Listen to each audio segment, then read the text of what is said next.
আসসালামু আলাইকুম। আজকে একটা বিষয় নিয়ে কথা বলতেছি, সেটা হচ্ছে আমরা যারা চাকরিজীবী আছি, ছোট বড় যারা সবাই চাকরিজীবী আছি, তাদের উদ্দেশ্যে বলতেছি। দেখেন, ইদারিং বা আগে থেকেই অনেক দিন থেকেই দেখা যাচ্ছে যে এক কলিগ আর এক কলিগের পিছনে লেগে থাকে। কারণ কি ভাই, বসের কাছে তুমি ভালো থাকবা, এগুলো করো না।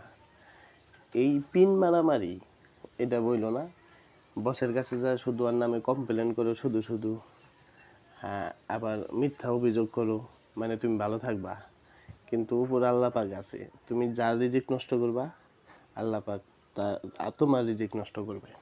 অর্থাৎ এই কাজগুলো করো না।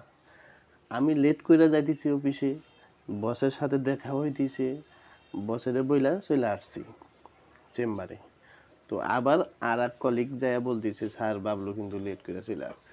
আচ্ছা, এই ধরনের পিন কেন মারো ভাই? এগুলো কি ঠিক?